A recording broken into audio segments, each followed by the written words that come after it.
year of conference will examination, now be recorded. Vivekananda College, Madurai. Every thought you produce, anything you say, any action you do, it bears your signature. Yes, these words are true.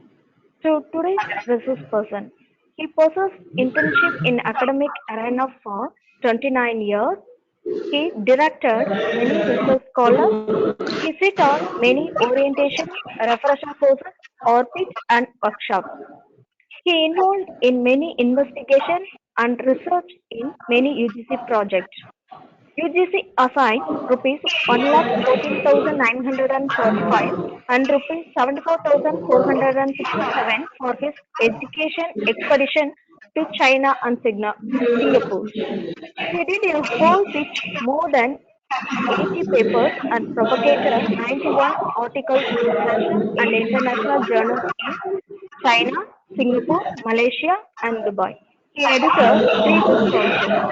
As a research hub, he has been acting as a visiting fellow scholar in various nas- national forums and life member of Indian Commerce Association, Indian Accounting Association, and Indian Tourism and Hospitality Congress, New Delhi.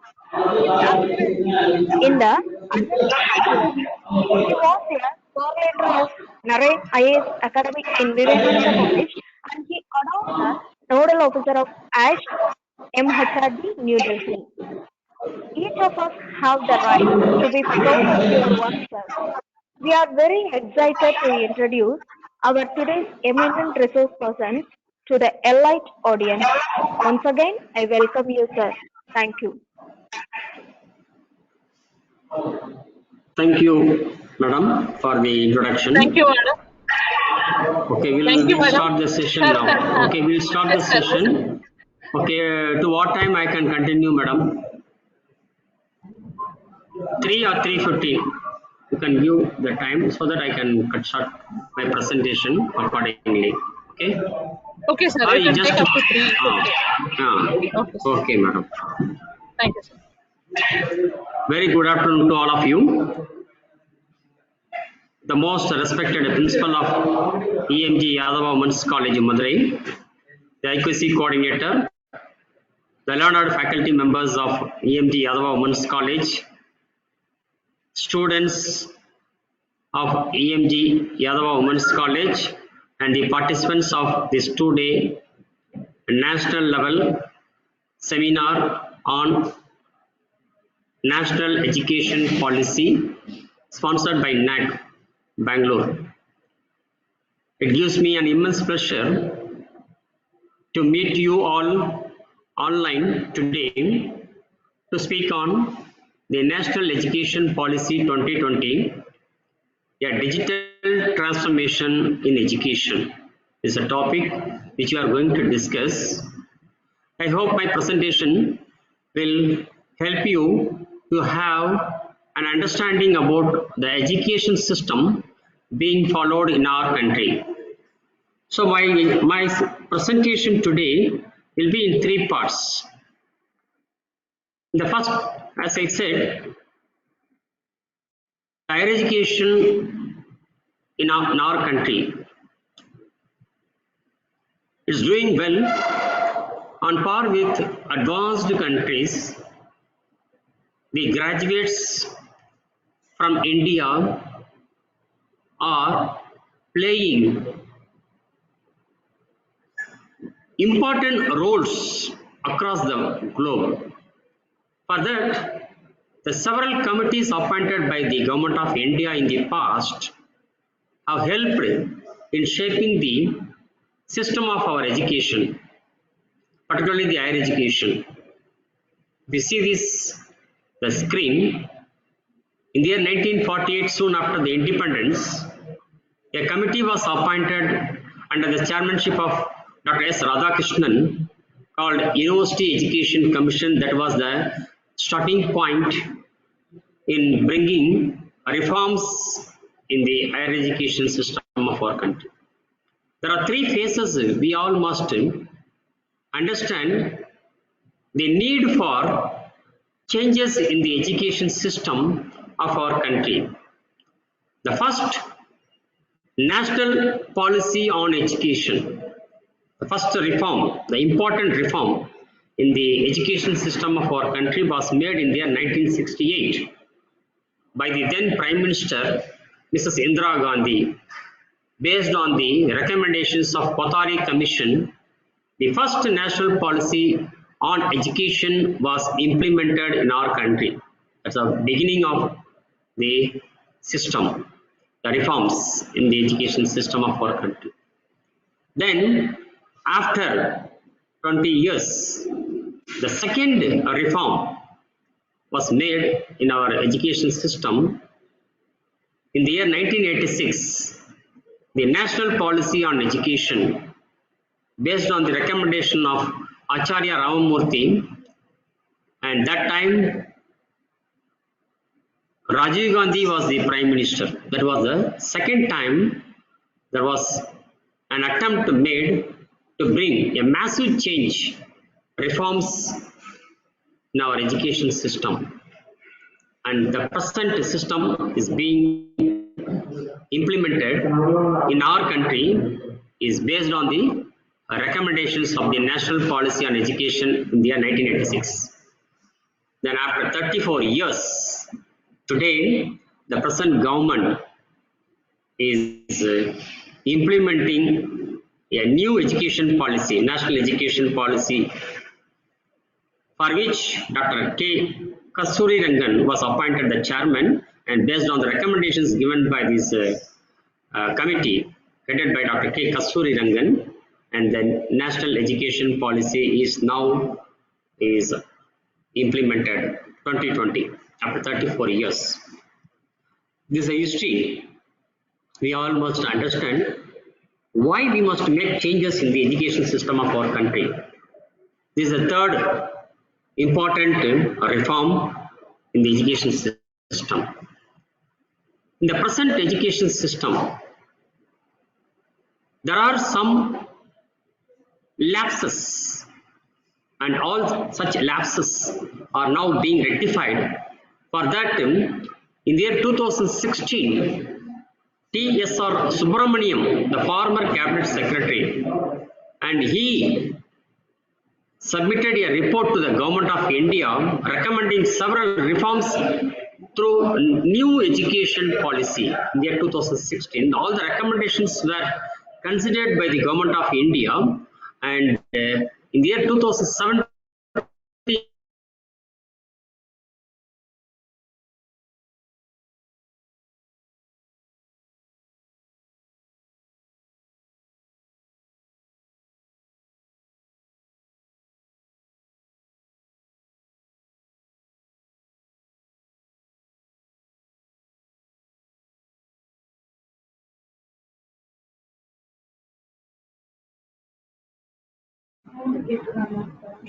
Excuse me, sir. Excuse me, sir. Sir.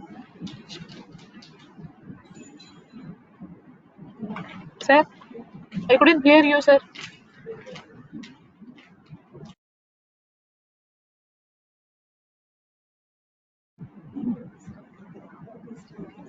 Sir. Sir. Excuse me, sir. It stopped, sir. Sir. I couldn't hear you, sir. Please check that whether your mic went mute. Uh, the screen is okay, sir.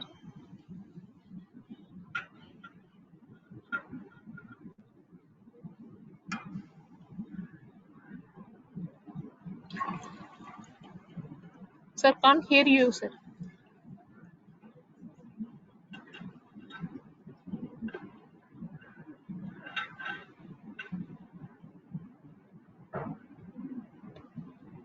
I can see your PPT, sir.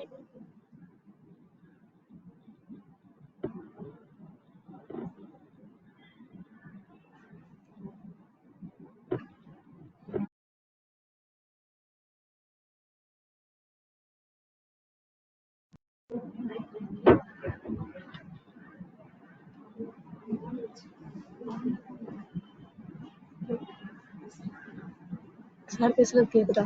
அப்ப சொல்லுங்க, எனக்கு கேட்கல.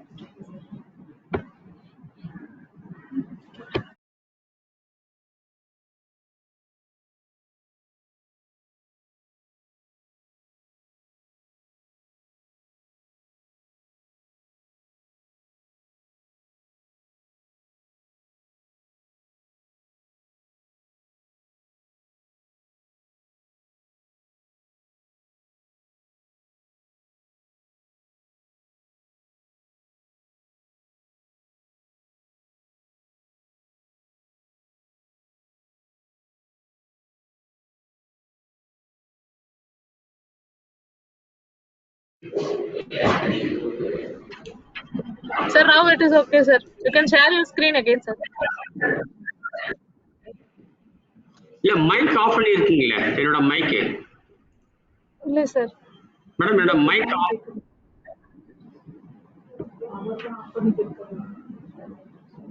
Now it is okay, sir. You can start again.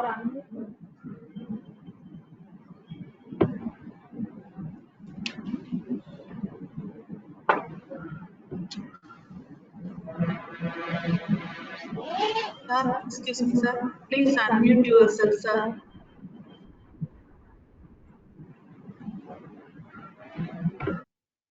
Sir.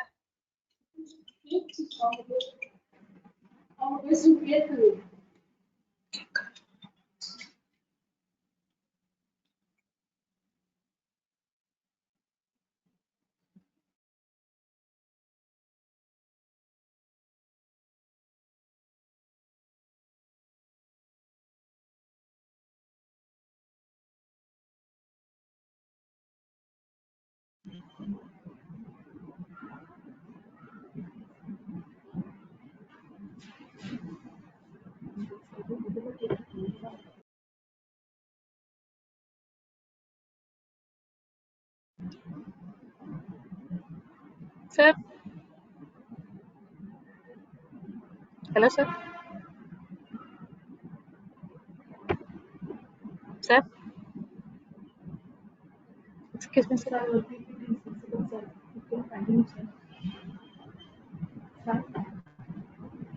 Sir, your screen is visible, sir. You can continue, sir.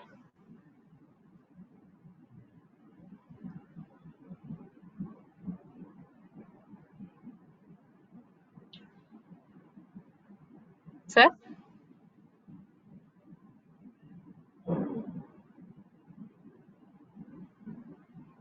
Sir.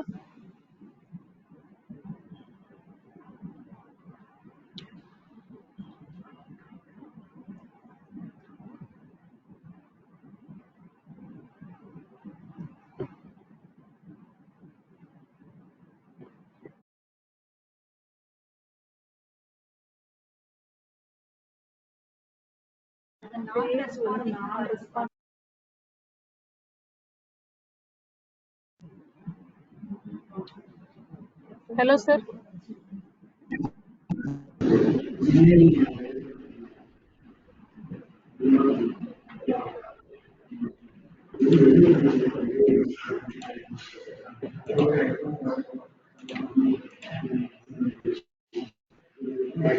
Microphone of.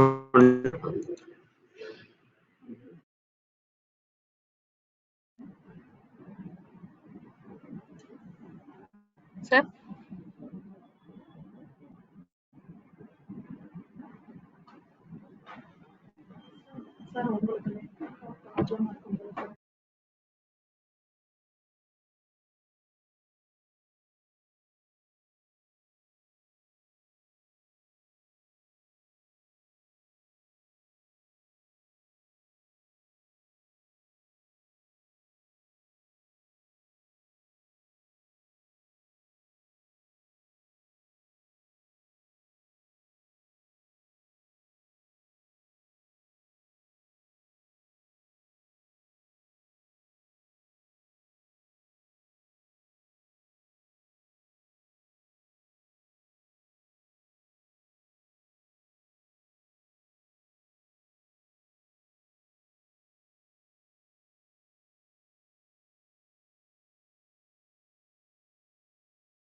Participants, sorry for the technical glitches. Please wait for a few minutes. The session will start again.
Madam, screen தெரியுதுங்களா? Am I audible?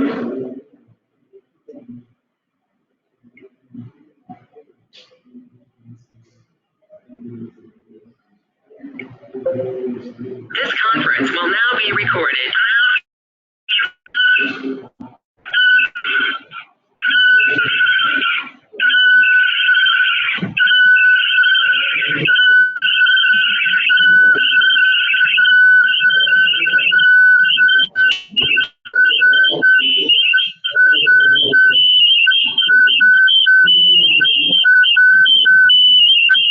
Sir,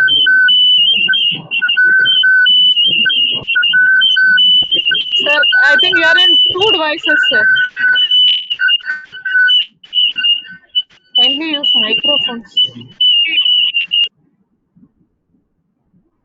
Hello. Sir. Yes. Sir, your Am voice I is clear, audible, sir. madam? Yes. Voice is clear. Yes, sir, you are Madam, audible, sir. what about my Yes, sir. screen? Presentation, I can also see, yes, sir. I can see your first slide, sir. Okay, shall I continue? Yes, sir. Hello. Okay, we will continue. You can continue, sir. Okay, Thank sorry you. for the inconvenience, immediate participants. Due to technical difficulties, I am not able to share the screen. Now it's okay. And as I said, the Ministry of Now, Education, the video is not shared, sir. yes, has been Sir, your implementing voice is several. clear, PPT is okay, sir. Okay, sir, madam, tell me, madam. Voice is clear, sir. PPT is also okay, sir. But video is off, sir. Is it okay, sir? Okay, sir. Thank you, sir. You can continue, sir. Important initiatives of the Ministry of Education. 25 years before, in the year 1994, the NAC, the National Assessment and Accreditation Council, was set up by the Government of India. Along with the NAC, NBA, National Board of Accreditation, was also set up in the same year, 1994. These two accrediting agencies have been doing the work of assessment and accreditation for both general education and technical education in our country, and many education institutions providing higher education in our country. All the higher education institutions in our country have been encouraged by these two agencies to go for national assessment and accreditation, have been accredited by the NAC as well as by the NBA. And then recently you might have seen the National Institutional Ranking Framework, asking all the higher education institutions in our country to go for NIRF ranking, and based on the CGPA and the ranks and then the grades given by NAC and in NIRF, many institutions now are applying for this status of institution of eminence, IE, by the Government of India, particularly the MHRD. And recently, in order to encourage the higher education institutions to encourage innovations, particularly for skill development, now all the educational institutions are encouraged to go for the adult ranking of institutions on innovation achievement. Such a way, these initiatives taken by the Ministry of Education have helped in bringing quality education to the students community. And you might have seen the quality mandate of UGC 2 years before. It was said all the higher educational institutions of our country should achieve the quality mandate set by the UGC by the year 2020. For that, every educational institutions in our country should go for NAC accreditation before the year 2022. They must get accredited with at least minimum CGPA of 2.5 out of 4. And recently, you might have seen the UGC as well as the MHRD have asked the educational institutions to adopt and implement the learning outcome-based education curriculum framework from the academic year 2019-20 onwards. And because of these initiatives, particularly the outcome-based education implemented by the technical institutions as well as the general education providing institutions, what they said is at least 50% of the graduate outcomes should get employment or they must go for higher studies. And another important initiative said in the quality mandate, every education institution should adopt at least 5 villages under the Unnat Bharat Abhiyan and to take several measures for the development of the nearby villages. And one more important initiative taken recently by the government is the National Academic Depository, through which the students can access the degree certificates, for which the education institutions are asked to upload the degree certificate in the electronic form and they are kept in the National Academic Depository. These are said in the quality mandate of UGC. And as a result, if you see, there is a tremendous demand for the digital learning because the government of India is encouraging the digital learning resources among the teachers and the students. So these are the various initiatives by the MHRD like NAC, NBA, NIRF, Institution of Eminence and ARIA. And now the outcome or the results of the various initiatives taken by the MHRD, UGC and the government of India. Just look at these achievements by these higher education in our country. The recently announced NIRF ranking 2020. If you see the top 10 colleges, out of top 10 colleges, 5 colleges are from Delhi, 4 colleges are from Tamil Nadu, and 2 colleges are from West Bengal. Such a way, the educational institutions are trying to occupy the top positions in the NIRF ranking. And if you look at the top 100 institutions in the NIRF ranking, particularly the Tamil Nadu, if you see, out of top 100, 33 colleges are from Tamil Nadu. So, maximum number of higher education institutions are found in the top 100 ranking, NIRF ranking, released by the MHRD recently. And Tamil Nadu is followed by Delhi and Kerala. And the present education system, before we look at the present education system of our country, let us see the achievements made in the higher education system of our country, particularly in the past. If you see the people who have been successful by following the educational system followed in the past by the government of India. Here's an examples of the successful personalities like Dr. APJ Abdul Kalam. He is the Bharat Ratna awardee in the year 1997, former president of our country. Similarly, the former prime minister of our country, Dr. Manmohan Singh, he was also the awardee of Padma Vibhushan in the year 1987. And you see the achievements of Dr. C.N.R. Rao, the former Bharat Ratna awardee, the year 2013. Just look at the education they had in the past and their success. And you see, followed by that, Amartya Sen, not only the awardee of Bharat Ratna in the year 1999, he was also awarded Nobel Prize in the year 1998. Dr. Amartya Sen, Professor of Economics, Harvard University. See, if you look at the education, the basic education they had, whether it is a social science or physical science, whatever it be, the education system was very good in the past. Even if you look at this, the education of Dr. Venkatraman Ramakrishnan, a Nobel Prize winner in the year 2009, and this education system, how it has helped these Nobel laureates, Bharat Ratna awardees. You see, recently the Dr. Abhijit Vinayak Banerjee, Professor of Economics, he was also awarded a Nobel Prize in social science. And these great personalities, they had their higher education in the various higher education institutions in our country, like Jawaharlal Nehru University or Presidency College.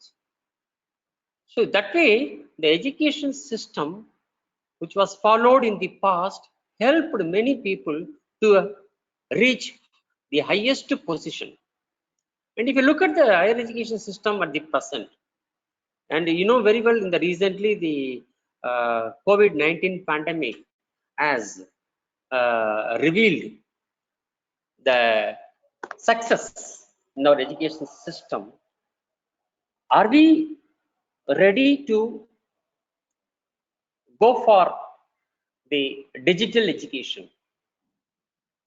So before we started introducing the digital education system, that is the present the new education policy which is being implemented today by the government, the achievements by the various higher education institutions making use of the digital media in the teaching learning process, how the education system of our country has completely changed today.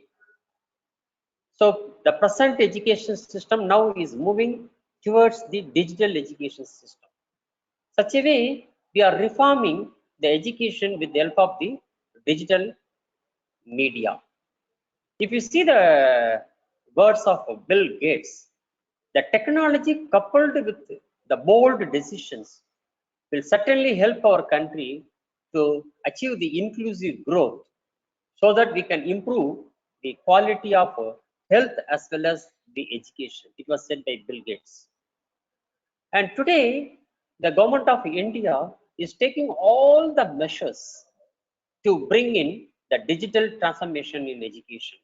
With the digital transformations, we are gradually moving towards using of the technology to the maximum extent, using cloud computing, artificial intelligence, virtual reality in our day-to-day learning practice, teaching learning practice. To quote one instance, recently the IIT Madras, with the support of MHRD, Ministry of Education, it has launched 100% an undergraduate course through online mode. This undergraduate program is called BSc in Programming and Data Science.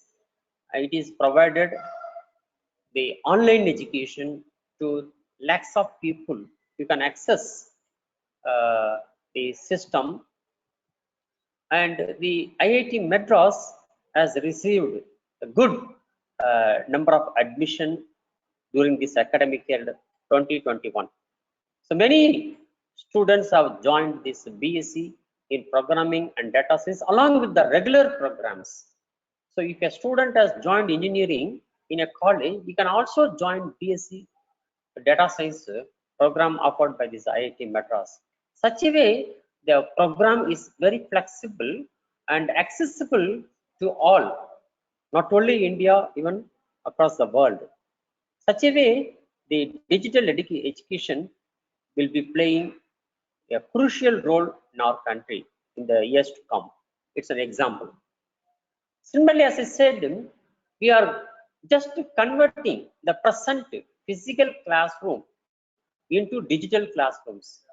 You can see the gradual growth of the digital classroom, or we can call it as a flipped classrooms in every schools and college. Almost all the schools and colleges in our country are promoting the digital classrooms, and the learning is now is available everywhere and anytime. And it's our convenience to access the educational resources anytime and anywhere. For that, the government of India provides the infrastructure by providing the facilities in schools and colleges. See, recently we are able to conduct online classes to our students and also conduct examinations online, and such a way we don't stop our education system. We do continue our education system in spite of the COVID pandemic situation. Our education system is continued, so we are ready to move towards the digital transformations in our education system. And you all know very well about these MOOCs, massive online courses, open online courses. It's a kind of distance learning programs. Here, the online courses are offered by the higher education institutions through the digital platform. And some of the digital initiatives of the Ministry of Education in our country are presented here.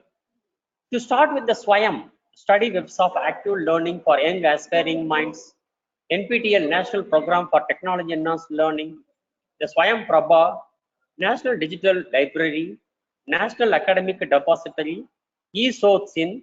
We will be discussing in detail in brief in the next slide.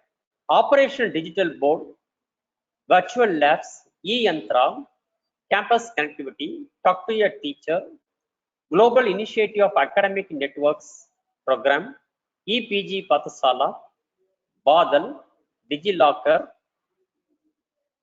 and these are some of the initiatives.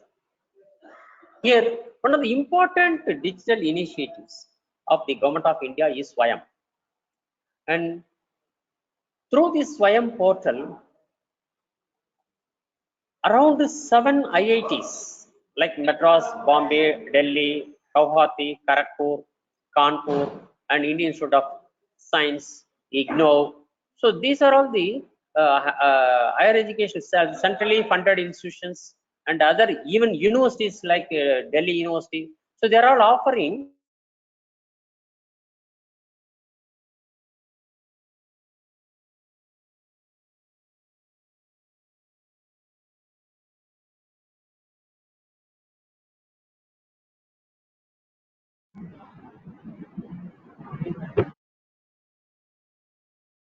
Sir,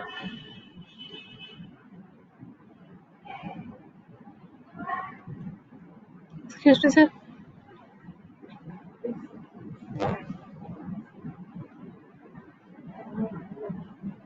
Sir, to see this news headline.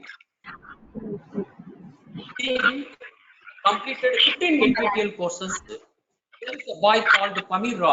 He was 17 years old, doing second year engineering in Arunachal Pradesh. He is from Tripura. He was able to complete 15 NPTEL courses online, which has inspired me to join even at the age of retirement. See, I joined last year. Around 10 courses I completed in one academic year.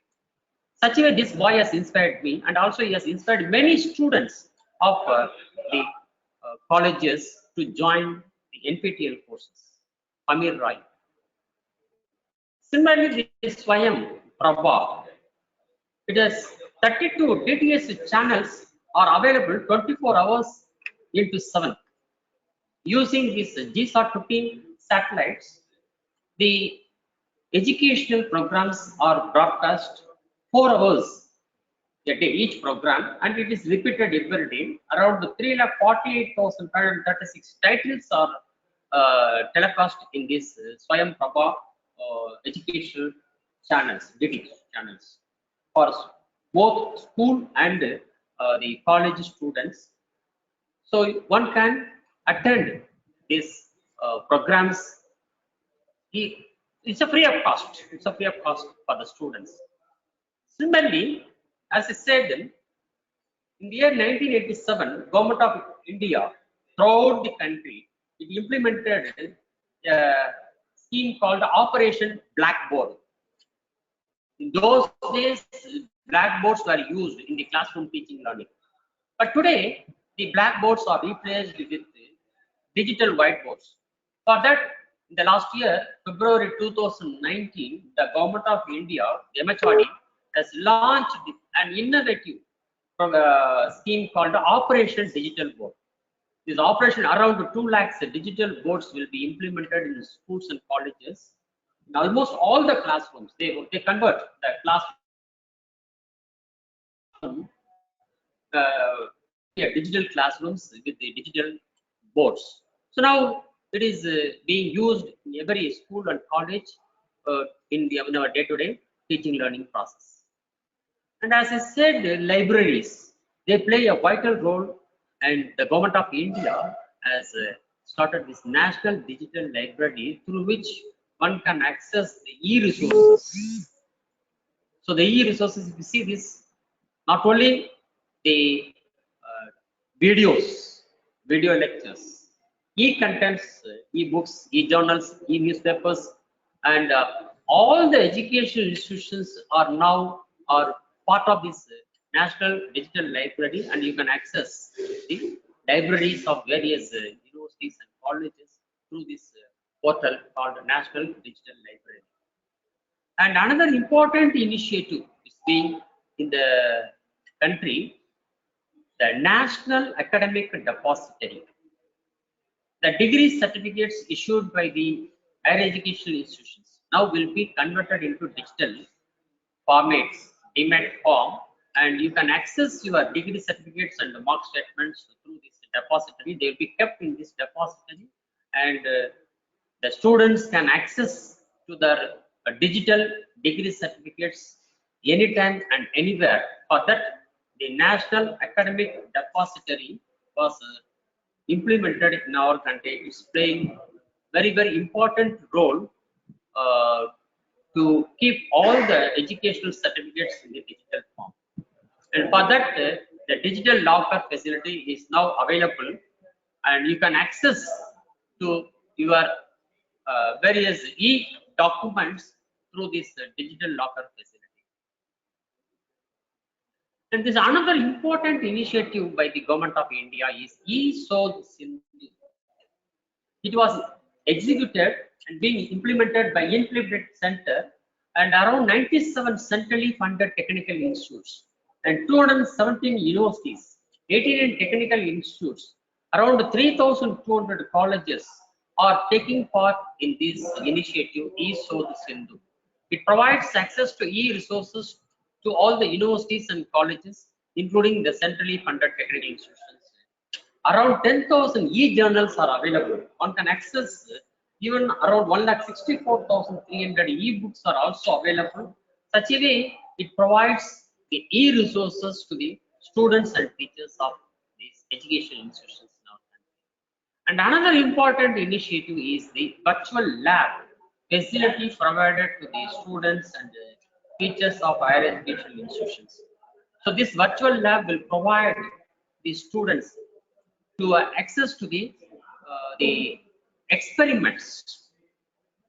You can access the videos available demonstrating the experiments, particularly for the science students. The videos will help in learning the concepts. So the virtual labs play a vital role today. You can access anywhere. And similarly, e-Yantra, it's an initiative by the Bombay IIT, particularly for the technical students, engineering students, through which the students can access the resources of this IIT Bombay and also the lectures. And as I said, in order to provide the digital education, every educational institutions has been encouraged to provide the Wi-Fi facility in the campus. For that, there are two schemes of the UGC. You can apply for the funding. The grants will be given to the colleges and universities. With that, you can provide the 24 hours free Wi-Fi facility to the students and staff in the higher education institutions campuses. The very important initiative is the GEON program, Global Initiative of Academic Networks, where the faculty members of the higher education institutions of our country can take part in the various programs offered in the higher education institutions abroad, and you can also invite the faculty members of the foreign higher education institutions abroad to take part in the teaching learning activities in our country. So it's an exchange of the faculty members across the world, and with this many higher education institutions, there are more than 200 institutions have joined this initiative, and they are using the faculty members across the world, and the benefiting the students, and even the students are also allowed to take part in this global initiative academic network.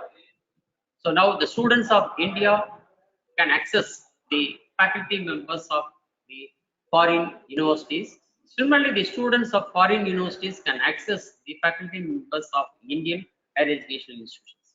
So a good initiative taken by the Ministry of Human Resources Development, today it's called Ministry of Education.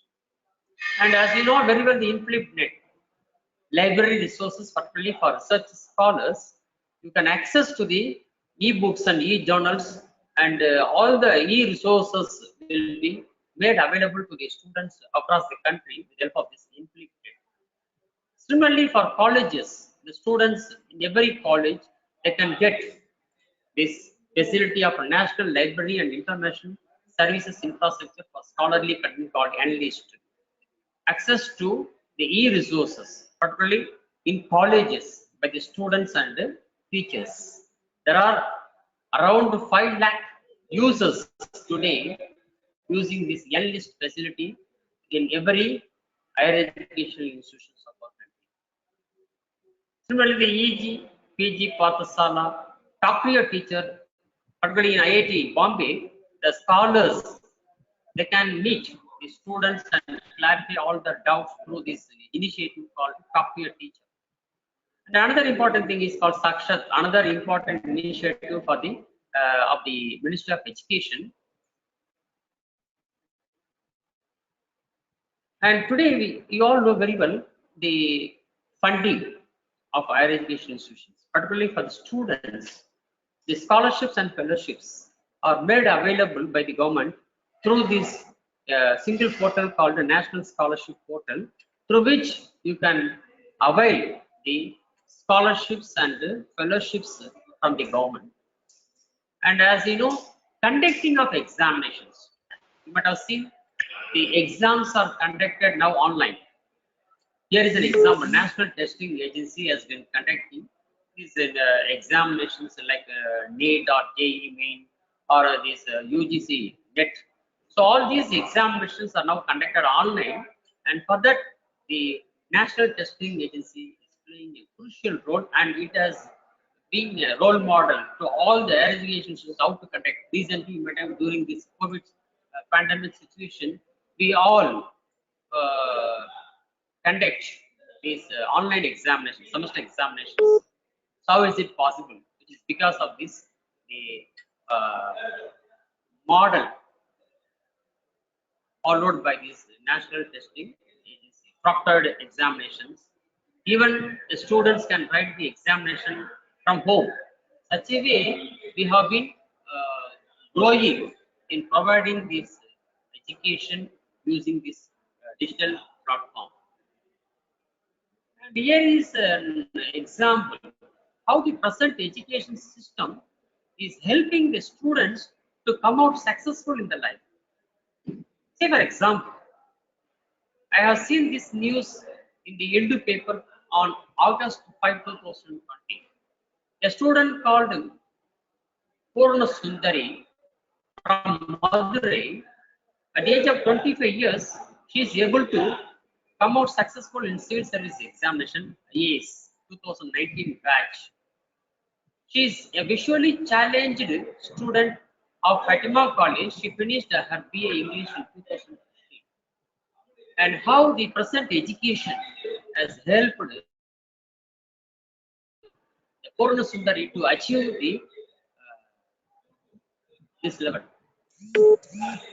Similarly, Kamachi,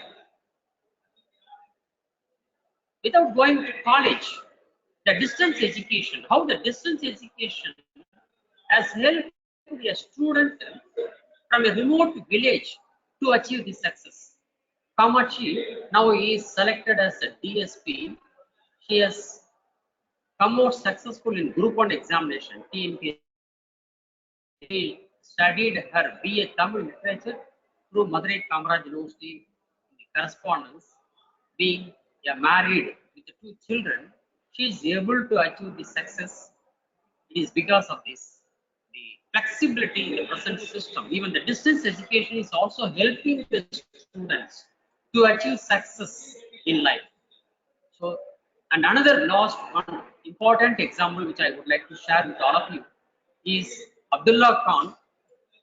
On March 29, 2019, this news was published in the Times of India, in which I came to know that the Abdullah Khan was offered a job by Google company with a salary package of 1.2 crore, being a final year student of engineering college, not even IIT. He was able to get a very good job with a good salary package. You can understand the present system of education, how it is helping the students to achieve in life. And now let us go to the higher education in future.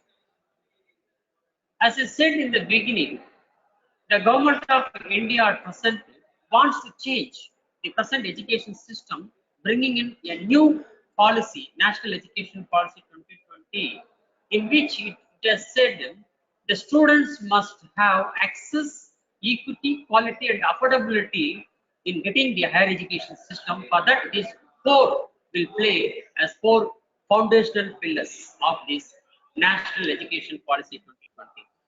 And the objective of this national education policy is to achieve the sustainable development by the year 2020, for which the agenda is prepared by the government to transform the India into a vibrant knowledge society. And not only the higher education system, even the school education system is also going to see change in the years to come, making the present education system more holistic, flexible, and multidisciplinary. So this is a unique feature of this National Education Policy, multidisciplinary. And another important, as I said, comparing the present with the past. At present, we have been following 2+T, followed by 2 years PG program. But in future, we are going to have either 3 years UG program or 4 years UG program. Similarly, the PG program will be either 1 year or 2 year program. And as you know very well that the UG or PG program offered in our country, to be offered in future, will be having more flexibility, not only for entry, even for exit. Anytime you can come out of the system. I mean, being implemented by the IIT Madras, BSc Programming and Data Science program. It's a 3 years program, but if a student who is not able to continue in the first year, after 1 year he can quit with a diploma certificate. And at the end of the second year, if a student doesn't want to continue, he can get with a PG diploma certificate in programming. And if he continues in the third year, after 3 years, if he is successful, he will get a degree. So there is a scope to exit. Similarly, you can join. There is a flexibility in the UG as well as PG program. Such a way the government. Another very important unique quality, unique feature of this national education policy: skill development. The government wants the skill development, not only at the college level, even at the school level. The school students must be inculcated several skills so that they can get employment. If not, they can go for self-employment because it is not possible to provide employment to everyone. That's why the government wants the students to start their own industries, enterprises. So the skill development will help the students to provide employment to others instead of seeking employment. Such a way, the new education policy 2020 will be an opportunity for the students to get employment. Another important or unique feature of this national education policy, emphasis will be given for the learners to learn in their mother tongue, particularly in school education at the primary level. It is compulsory to learn with your mother tongue. Such a way, there are some good changes to be made in the education system of our country. What I feel the National Education Policy 2020 is the flexibility. That's very, very important. Affordability, flexibility and affordability. For example, the digital education. See the program offered by the IIT Madras. The cost, if program is offered online, digital mode, it is affordable. And not only that, given by the IIT professors through the online mode. If you see these NPTEL courses, anybody can join. It's a free. The NPTEL courses offered by the various IITs, it's a free of cost. So such a way the government wants to provide a quality education at the affordable cost. Similarly, accessibility. See the four pillars: access, equity, quality, and affordability. Accessibility. Anytime you can access the education. Then equity. There is no discrimination. There is no discrimination. Anybody can join at any age. There is no bar. So yeah, you can access to education at any level, at any age. So such a way, the government wants to give importance to these four pillars: access, equity, quality, and affordability. And it is possible only in education system go digital. So such a way, the government of India wants this higher education system in future. In future, it will be a blended one. Traditional way of educating the children and also the digital way of educating the system. So we will be having a blended one, and such a way the national education policy of our country will help the students to access, as I said in the beginning, multidisciplinary and also holistic education.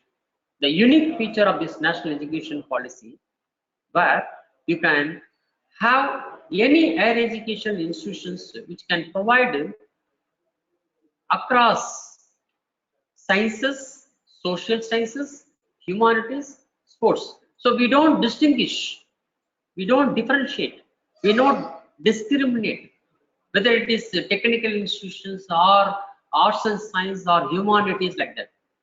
So it will be a multidisciplinary. That's another unique feature of this national education policy.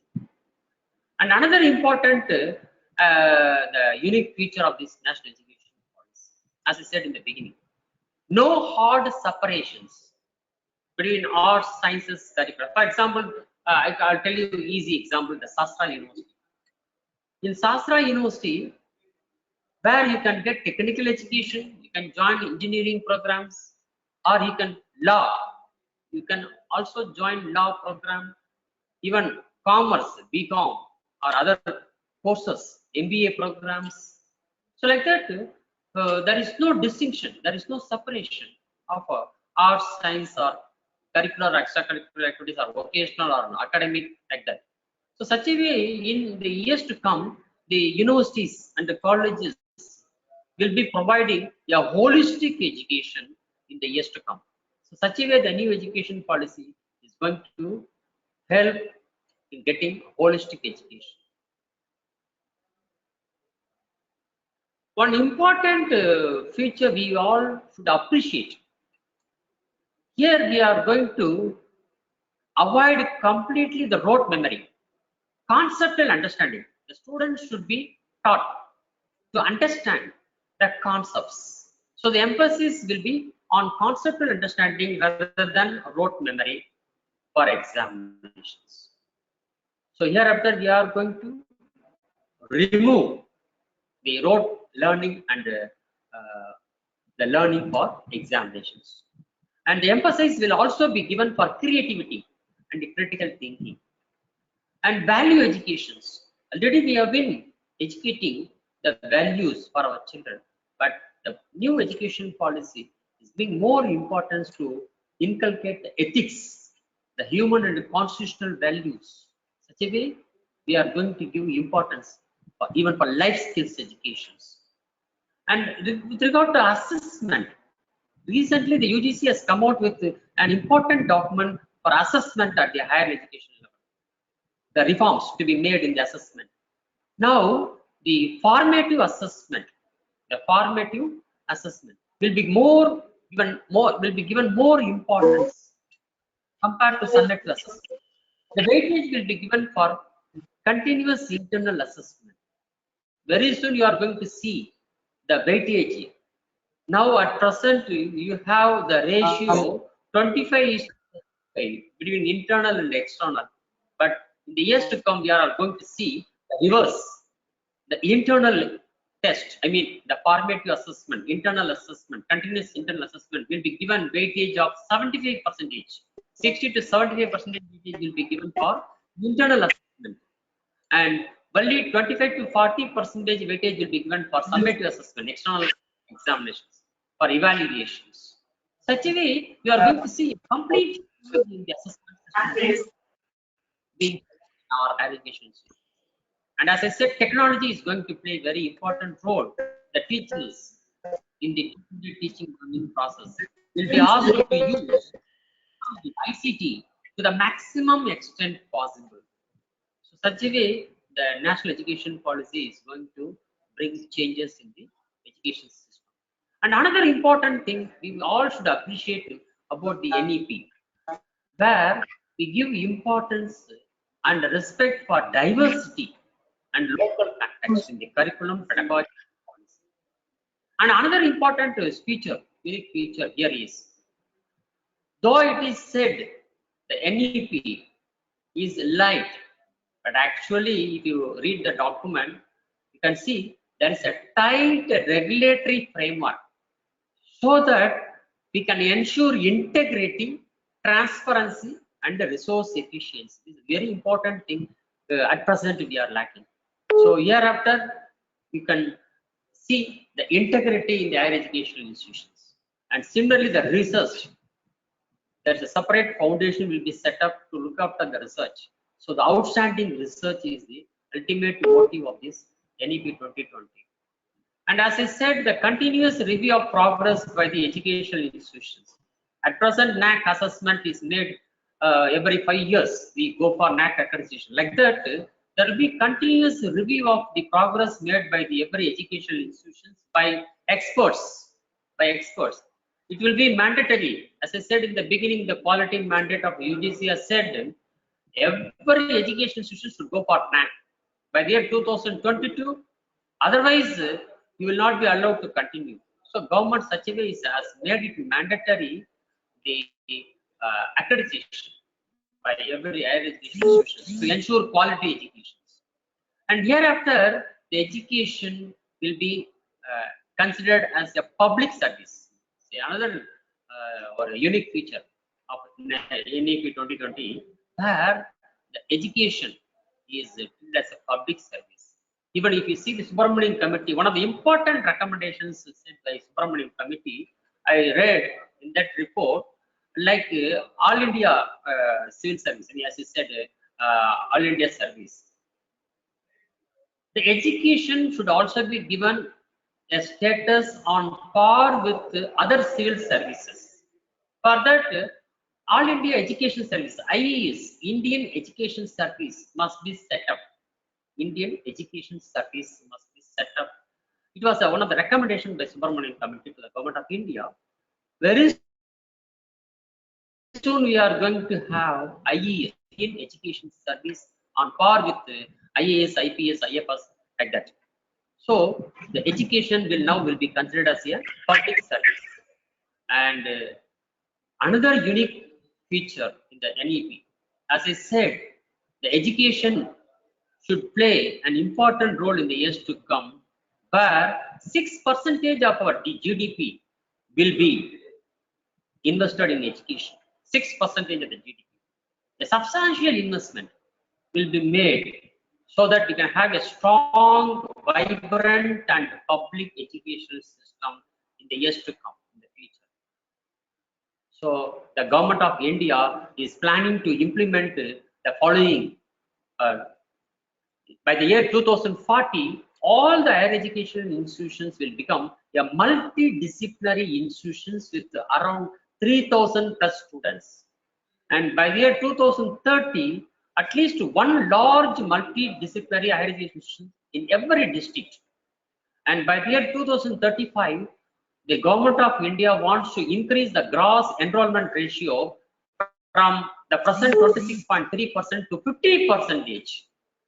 And it is also going to set up multidisciplinary educational research universities on par with the IITs and IIMs. And by the year 2025, at least 50% of the students from schools and should have an exposure to vocational education, minimum 50%. So they must have access to the vocational education.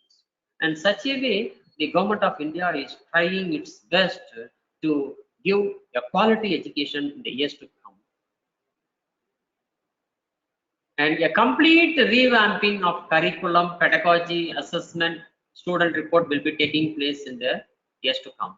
And as I said in the beginning, research will be given a weightage by establishing a national research foundation and the governing of these higher education institutions by an independent board to have the academic as well as administrative autonomy.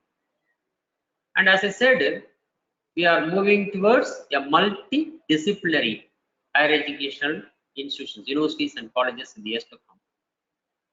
And another important unique feature, we all must appreciate this, academic bank of credit, ABC, where you can earn credits by undergoing programs in various universities and colleges, and you can have all credits earned in a bank called Academic Bank of Credit.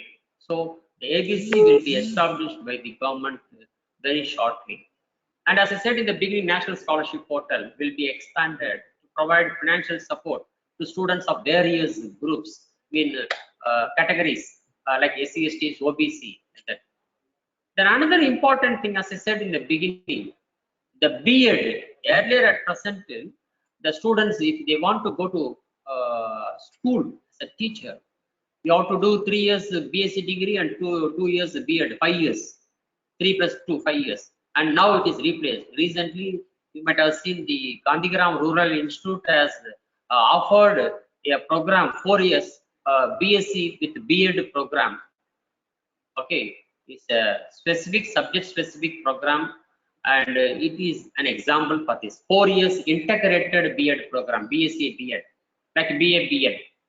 Okay, so here the years to come, we are going to see such a change in the education system of our country.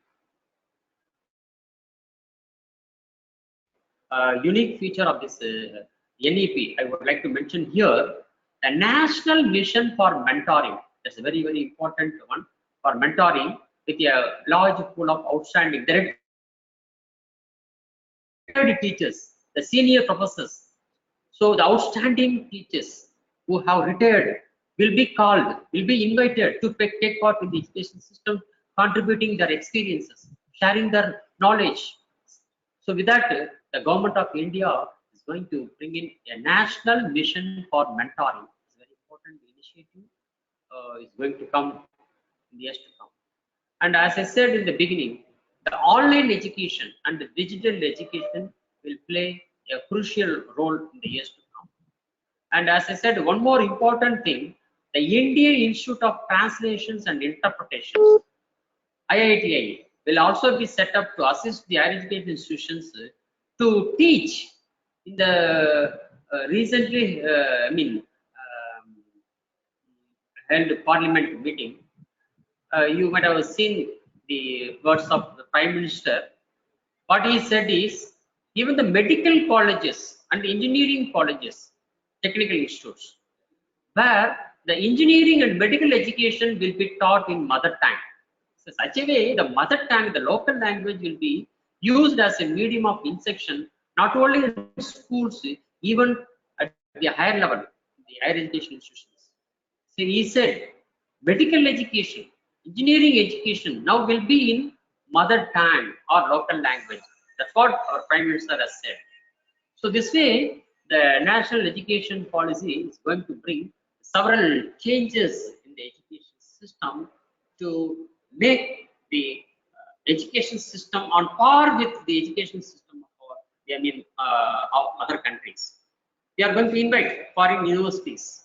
National Higher Education Regulatory Council will be set up, replacing the present UGC, and National Accreditation Council (NAC) will also be set up, replacing NAAC, and Higher Education Grants Council (HEGC) will be set up for funding of higher education institutions, and General Education Council will be set up, okay, to frame the learning outcomes for higher education programs.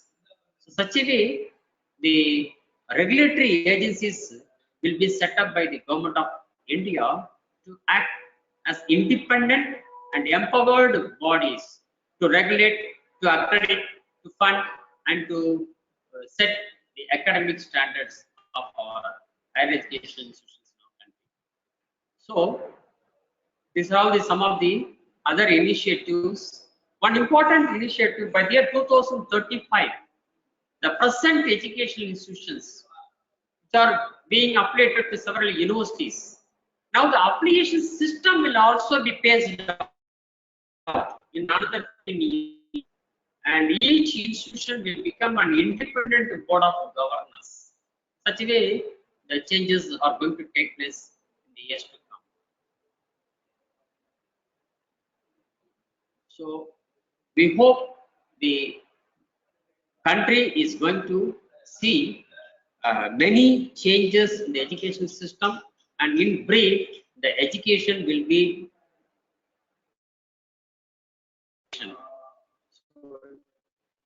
we are going to have a digital education, education in digital era.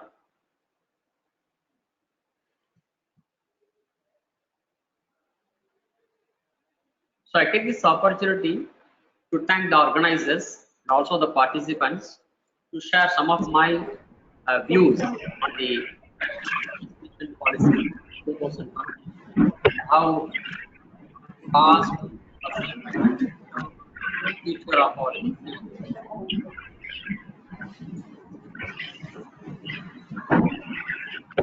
Thank you, sir. Thank you very much, sir, for your wonderful presentation. You made us realize the need to transform ourselves as a digital savvies, and you have brought us lively examples that too from our local area how people get achieved through this digital education. Thank you very much, sir. Thank you, madam. Thank you, sir. And now I call upon Dr. S.P. Sugapriya, ma'am, Assistant Professor of Economics, EMG Adava Women's College, to propose vote of thanks for this sixth session.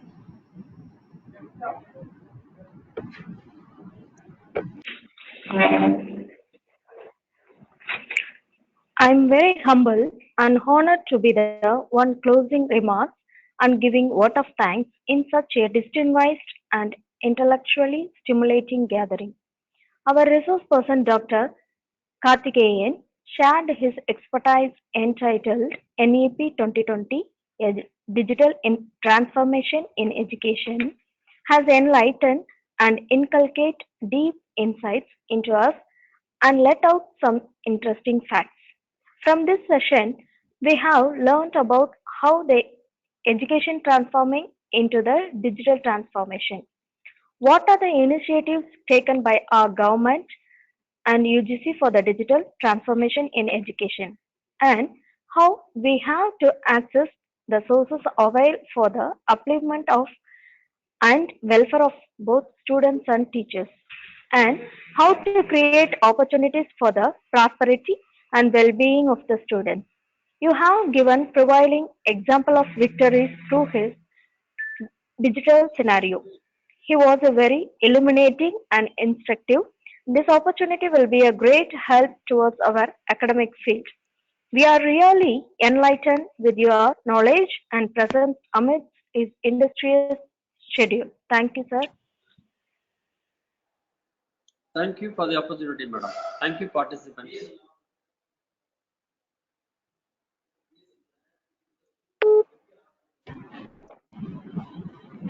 Thank you, sir. Thank you, madam. Thank you all. Thank you, Shall I do, madam? sir. Hello. Yes, sir. Shall I leave? Thank you very much. Yes, sir. Yes, sir. Sir, Okay. sir. Requested to stay back, sir. Good Sir, evening, please sir. stay back, sir.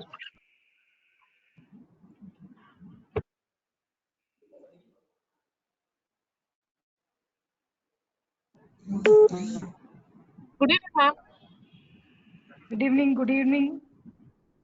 Good evening, ma'am.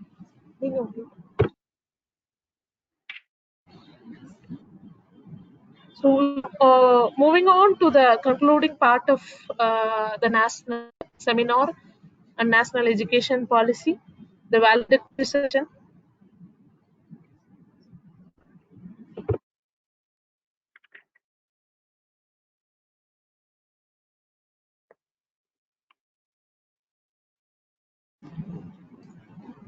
I now request the participation to share their feedback.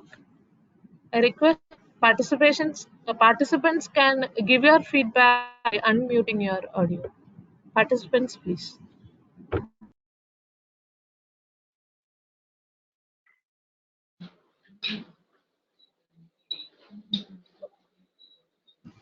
Good afternoon, sir.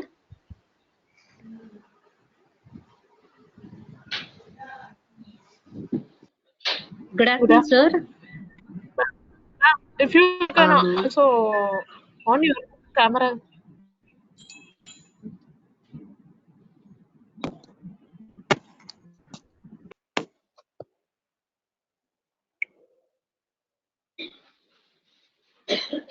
Ma'am, good afternoon, ma'am. I have one query.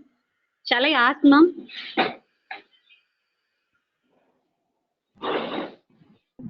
Yes, ma'am. Yes, ma'am. Sir, participant has a query. Yes. Sir, good evening, sir. I'm Dr. Yes. Mrs. Tamil Chelvi. Sir, you have said a very detailed note about the e-transformations. So you have said through Swayam portal we can get a degree or we will improve our personal knowledge at anywhere and at any time. I have given a lot of many live examples also. It is very inspiring to us. Really, it is a very amazing one, sir. And but apart from that, I have a doubt about that. Is there any special credits allotted by UGC or any other benefits for receiving any course from Swayam portal, especially particularly for teachers?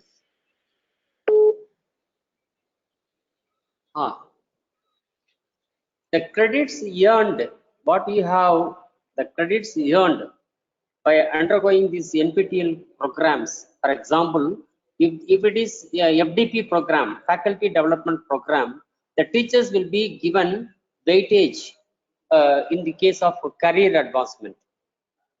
for career advancement. For example, RPIT, annual refresher programming in teaching. If you undergo this RPIT program, that will be considered for your career advancement. Say, for example, instead of going to academic staff college, I mean this HRD center in university for this 3 weeks or 2 weeks refresher courses programs, instead you can join this RPIT course and you can earn the credit. It is equivalent to the FDP because it is approved by AICTE, and that will be considered for your career advancement, CAS, career advancement scheme. And now the government of India, the MHRD, the UGC are also encouraging the universities and autonomous colleges to consider the credits earned by the students through this NPTEL courses. For example, in UG program, you have to earn 140 credits to get your degree. Out of 140 credit, 20%, around 28 credits you can earn through these NPTEL courses. You need not undergo the courses offered by your college or university. Instead, you can earn those credits from other colleges or universities joining these programs, and it is also allowed by the government. For PG also, are you able to listen? Hello? Yes, sir. Yes, sir. Yes, sir. As a PG program, you need to earn 90 credits to complete your PG program. Out of 90 credits, 20% of the credits you can earn from NPTEL courses. It is also allowed. Even in your mark statement, now the government of India, the UGC, asking the universities and colleges to include in the mark statements also. That's why, as I said, ABC, Academic Bank of Credits, the government of India is going to set up where you can earn whatever the credits that you have earned through these online programs. It will be counted, it will be considered, it will be given weightage for students as well as teachers. That's why I said it is a continuous one. You must keep learning continuously. That's why these courses, particularly in India, they are offered free. Only thing, you for examination, for certification, you must pay 1,000 rupees. Even for RPIT courses, the teachers are completely exempted. Last week I have registered for this examination RPIT, the third RPIT course. Last year I completed 2 RPIT courses. This year again I am doing 1 RPIT course. I am exempted from 1,000 rupees examination fee, being a teacher. Such a way the government is encouraging the teachers to join these RPIT courses, online refresher courses. You can join for all subjects, chemistry, economics, commerce, physics, almost for all the discipline. RPIT courses are conducted. It's a 16 weeks program. You can join. It will be very useful. And I also use all scholars to complete the data analysis RPIT course, 16 weeks course offered by the IGNOU and Hyderabad Central University. It's a must for my research scholars. Then only I will allow them to continue. Such a way, because it's very useful. Any other question? Thank you, sir. Thank you very much, sir. Okay, thank you. Thank you, sir. I now request if few participants can give your feedback about the whole program.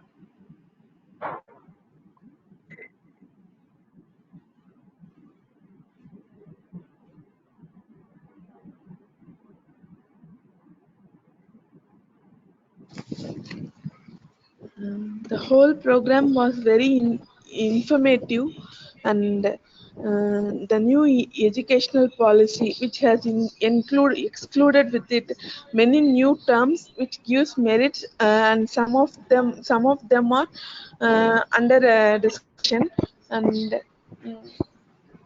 I think new education policy paves the way for new type of gaining knowledge. The entire system will be protested. That is, it will give a new idea to the students as well as to the teachers. Thank you. Thank you, Dr. Abhirami.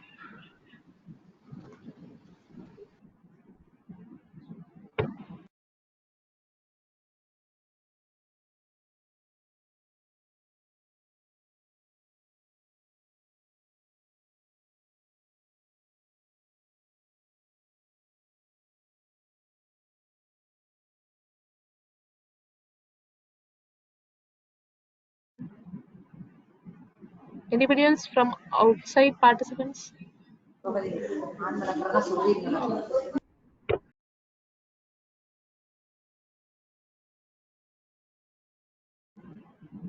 Participants from Good other evening college, to all. you can come forward. Good evening, Good evening, ma'am. You organizers. can I'm proceed. Tamil Shelvi. Yeah, really, that whole workshop is a very, very interesting and a very amazing and a useful one for all of us. All the topics which you have provided in this conference is a very current topic, Students and and it will school be very system, useful. And how we have to entrance test and their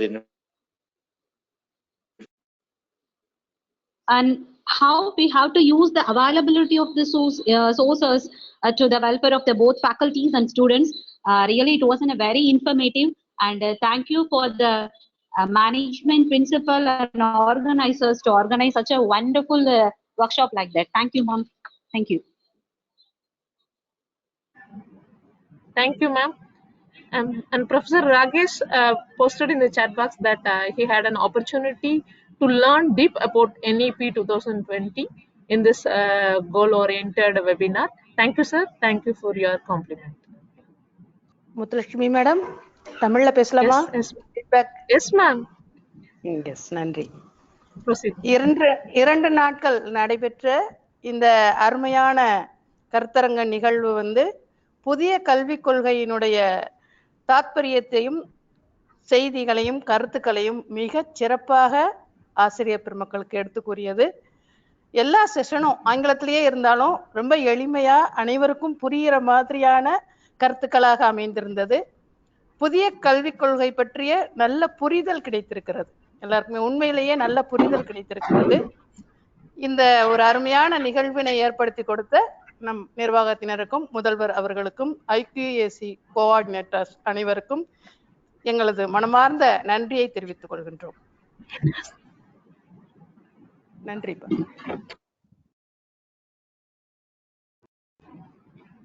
நன்றி அம்மா.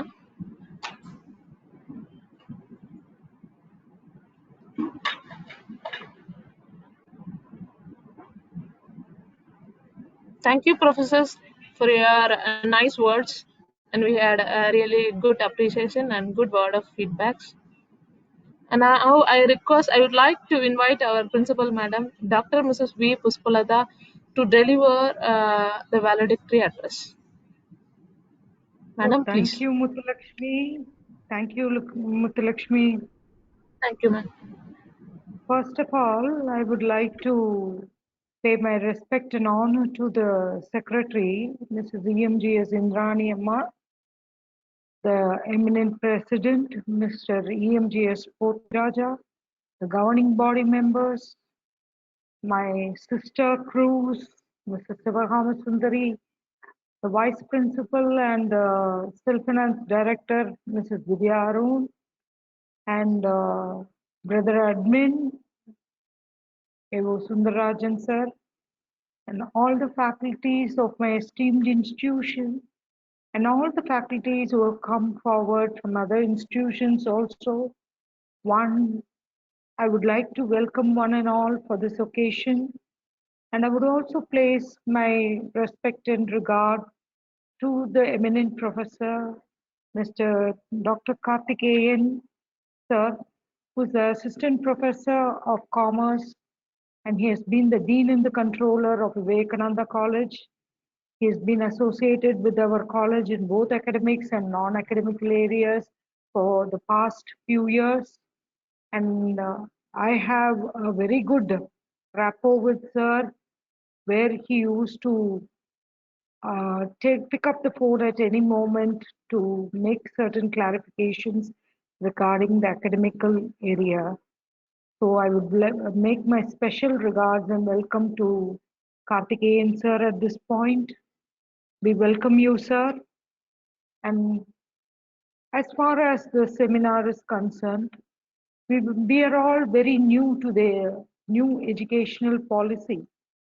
And we are not much aware. We knew that there was an education policy which was introduced in the year 2020, but still we are not very much acquainted with its features and the highlights of the institute, highlights to higher education.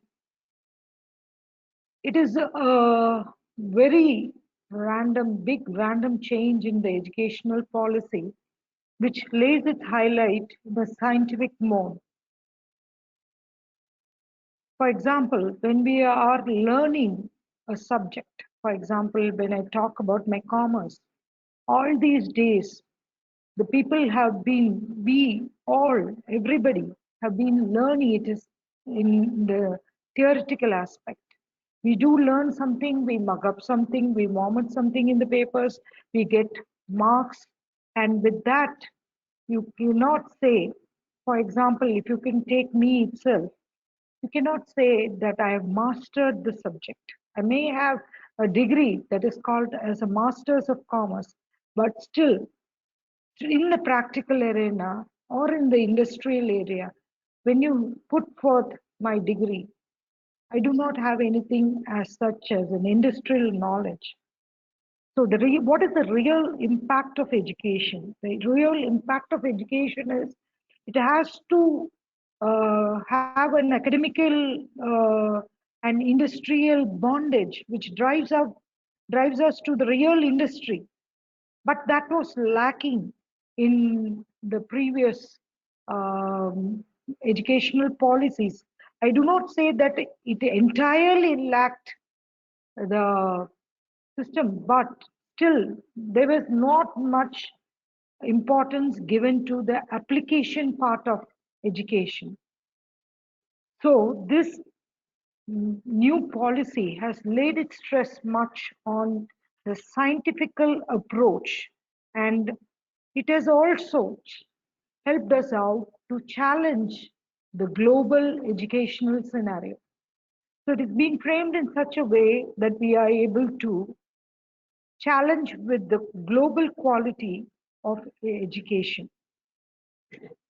Secondly, all these days, academical records, we used to first analyze only on the major and ancillary papers theoretically. For example, if now ஒரு commerce graduate na, commerce na என்ன, accounts na என்ன, auditing பண்றது எப்படி, income tax, இதுதான் நம்ம வந்து மேஜரா concentrate பண்ணிட்டு இருந்தோம். பட் நம்ம இதை தவிர ஒரு குழந்தை 11th எடுக்குதுன்னா எத்தனை பேரண்ட்ஸ் 11th ஸ்டாண்டர்ட்ல ஒரு ஸ்போர்ட்ஸ மேஜரா வச்சு எடுக்கிறோம், இல்ல ஒரு கலைத்துறைக்கு மேஜர் இம்பார்ட்டன்ஸ் கொடுக்குறோம்.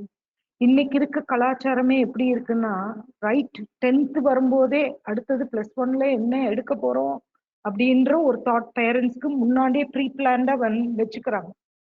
வைக்கும் போதே என்ன சொல்றாங்க, ஒன்னா டாக்டரு இல்ல இன்ஜினியரு இல்ல சம் ப்ரொஃபஷனல் திங்ஸ்.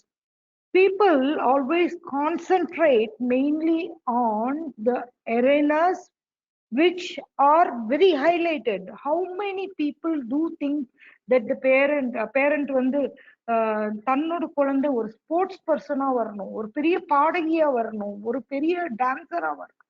எத்தனை பேர் நம்ம யோசிக்கிறோம்? But there are children who are concentrating much on sports, much on music. They might have a future in sports, music or dance or any vocational stream. ஒரு தையல் கத்துக்கிறதுல கூட ஒரு குழந்தைக்கு ஒரு வாழ்வாதாரம் பண்ணிக்க முடியும், அதுல ஷைன் பண்ண முடியும். எத்தனை பேரண்ட்ஸ் நம்ம நம்பிக்கை கொடுக்குறோம், including me.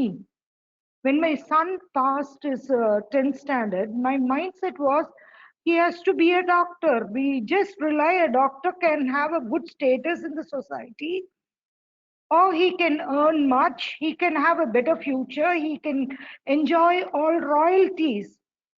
But it doesn't mean the other area, இன்னொரு புறம் ஒரு ஸ்போர்ட்ஸ் பர்சன் கூட அந்த மாதிரி வர முடியும்னு எத்தனை பேருக்கு தெரியும்? ஒரு ஆக்டர் வந்து வர்றாங்க, எவ்வளோ ஹைட்ஸுக்கு வர்றாங்க. ஒரு தியேட்டர் பர்சன் எவ்வளோ ஹைட்ஸுக்கு வராங்க. ஒரு பொலிட்டீஷியன் எவ்வளோ ஹைட்ஸுக்கு வராங்க. ஒரு IAS ஆஃபீஸர் எவ்வளோ ஹைட்ஸுக்கு வராங்க. ஸோ இந்த மாதிரி நம்ம வந்து பலதரப்பட்ட ஒரு எஜுகேஷன் கலாச்சாரத்தவே நம்ம வந்து ஒரு ஜென்ரேஷனே, ஒரு டெக்கேடே, ஒரு ஜென்ரேஷனே மறந்துட்டு யாரை கேட்டாலும் என்ன சொல்றாங்க, engineer, as a doctor or something professional, MBA professional, where they could make a better living. So this policy என்ன பொறுத்த வரைக்கும் என்னன்னா, எல்லா தரப்பட்ட குழந்தைகளோட அவங்களுக்கு இருக்கக்கூடிய அபிமானத்தை ரொம்ப அழகா ஸ்ட்ரென்தன் பண்ணி கொண்டு வர்றதுக்கு ஒரு வாய்ப்பு. For example, in close relative of mine, that I mean he's one of my descendants, nephew.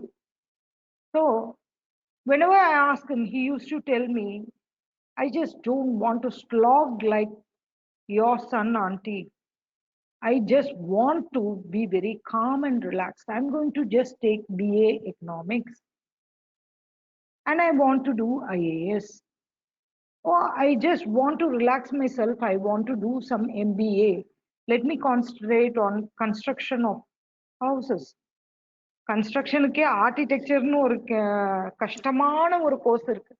ஆனா அதையும் மேல I just want to lay my stress on construction. I just want to be a promoter. I want to lead a very happy and peaceful life. அல்டிமேட்டா ஒரு வாழ்க்கையில வந்து நம்ம எதிர்நோக்கி போறது எதுக்குன்னா, ஒரு இனிமையான அழகான ஒரு அமைதியான வாழ்க்கை நம்மளுக்கு வேணும்னு தான். பட் நம்ம எத்தனை பேர் நம்ம சூஸ் பண்ணியிருக்கோம், நம்மளுக்கு பிடிச்ச கெரியரை சூஸ் பண்ணி வந்திருக்கோம். So I wanted to basically be told in me, I wanted to be a very good, first option was I wanted to be a very good homemaker. I loved and I've had a lot of passion to be a homemaker. Second thing, if I had to be bought into professional, I wanted to hold an hotel. I wanted to make a restaurant where I could cherish people with my beautiful recipes. But now I'm being placed as a principal of the college, where my focus and my studies and my aspirations have been transformed and it is being diversified into another area. So இந்த மாதிரி வரும் காலகட்டத்துல ஒரு டாக்டரோ ஒரு இன்ஜினியரோ மட்டும்தான் வாழணும்ன்ற கட்டாயம் கிடையாது. Any field, it has its own prominence.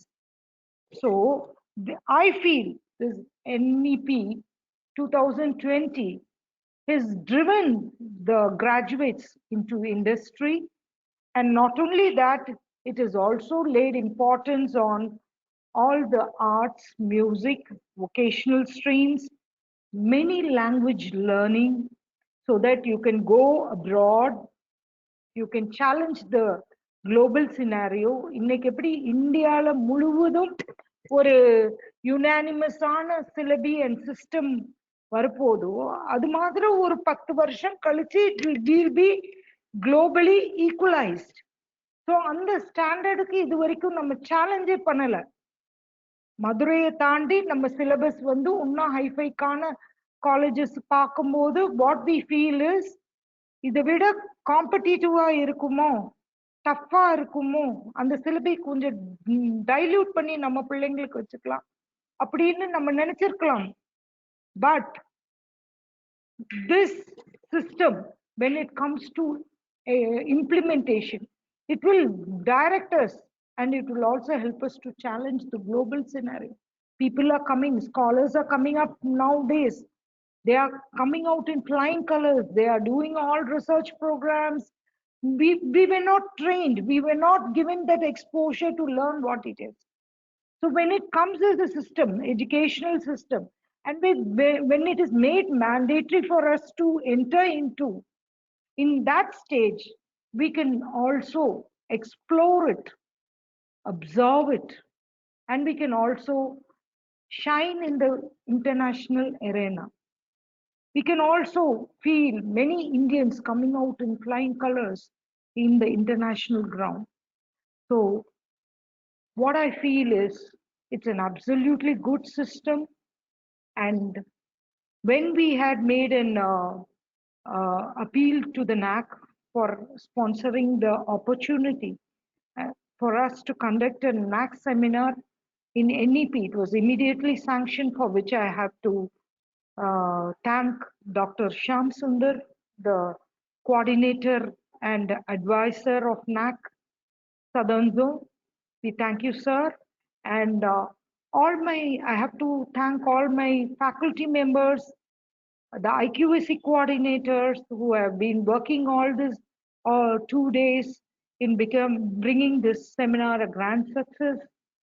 And already I should mention here, the IQAC has been functioning with extreme colors in the past 6 months under the leadership of Dr. Vijaya and Muthulakshmi of English department.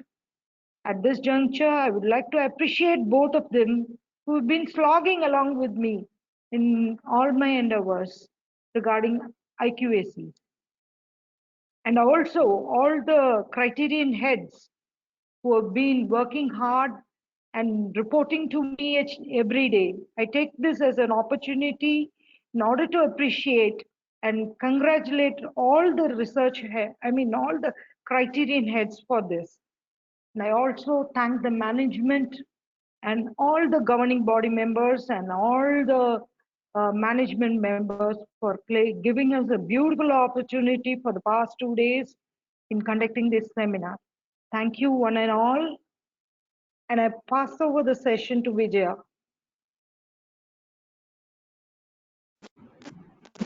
Thank you, ma'am, for your lively speech. Thank you, ma'am. And I now invite Dr. V. Vijaya, IQAC coordinator, to propose vote of thanks. Good afternoon, one and all present here. Now we have come to the end of National Assessment and Accreditation Council, South Zone Region, Bangalore, sponsored 2-day online national seminar on new education policy, the urge for transformation in higher education, held on 10th and 11th February 2021. It's my pleasure and honor to give the vote of thanks and concluding remark of this 2-day online seminar. On day 1, the seminar was formally inaugurated by Dr. P. Pon Muthuramalingam, Regional Joint Director of Collegiate Education, Madurai, Tamil Nadu, and Dr. K. Muthuchelian, Pro Vice Chancellor of Dayananda Sagar University, Bangalore. The respected principal, Dr. V. Pushpalata of our college, welcomed the resource persons and expressed her notes of appreciation, which was followed by the start of the session for day 1 of this 2-day online national seminar. The morning session was headed by Dr. K. Muthuchelian, Pro Vice Chancellor of Dayananda Sagar University. He proposed a 360-degree view on the topic of skill development. The afternoon session was remarked by Dr. John Lawrence, Associate Professor of English, St. Xavier College of Education, Tirunelveli, Tamil Nadu.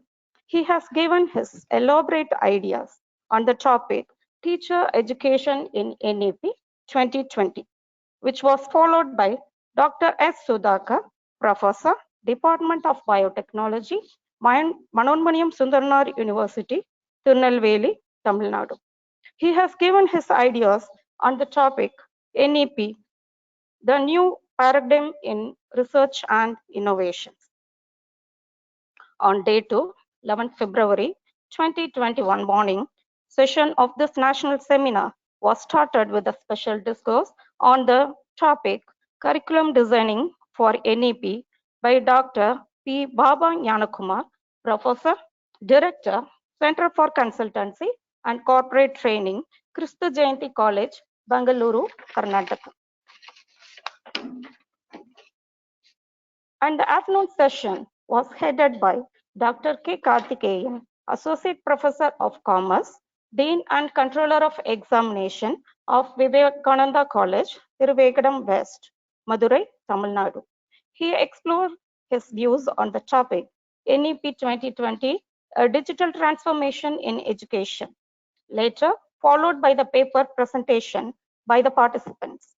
About 265 participants mainly consisting of principal, administrative officers, faculty members from university and colleges, research scholars, and students from various states like Andhra Pradesh, Gujarat, Himachal Pradesh, Maharashtra, Meghalaya, Punjab, Tamil Nadu, Uttarakhand, and 16 other states have attended the seminar, and 35 paper presenters contributed their intellectual ideas on the new education policy. New Education Policy 2020 envisions an India-centric education system that contributes directly to transform our nation into a high quality of liberal education.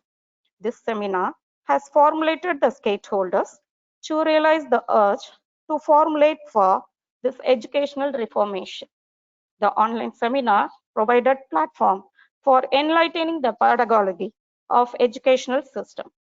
I render my sincere thanks and heartfelt thanks to our respected patron, Tirumati EMGS Indrani, Secretary and Correspondent.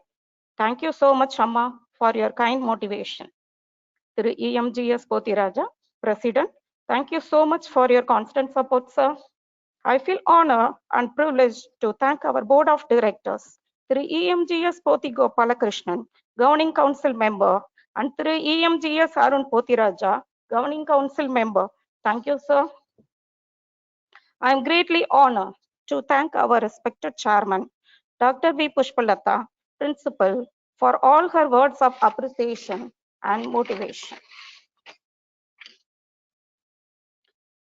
Let me render my genuine thanks to our eminent steering committee members. Mrs. S. Sivahama Vice Principal, Assistant Professor, Head, Department of English. Mrs. R. Divya, Director of Self-Finance and Youth Affairs. Mr. V. M. Sundarajan, Administrative Officer. Dr. Mrs. G. Indra Rani, Dean of Academic Affairs, Head, Assistant Associate Professor of Zoology. Mrs. C. Kamala, Controller of Examination, Head, Department of Chemistry. I am highly privileged to thank all the heads of department and faculty members, research scholars, and academicians for making this day a remarkable success. Thank you one and all. We hope you have enriched your knowledge through this NAC sponsor two-day online national seminar on new education policy, the urge for transformation in higher education. I render my sincere thanks to the organizing team members for the successful conduction of this two-day national seminar. Thank you all for joining with us. Thank you.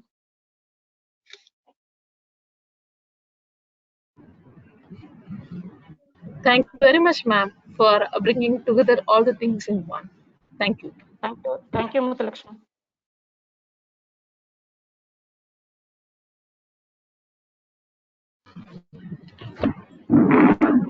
It is time to pay respect to our nation, national anthem.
The overall feedback link will be posted in the chat box.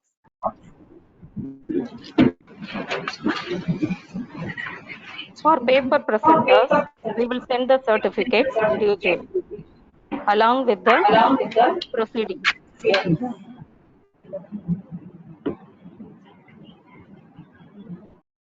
I repeat, this overall feedback is only for the participants. For the paper presenters, we will provide individual certificates along with the proceeding. Thank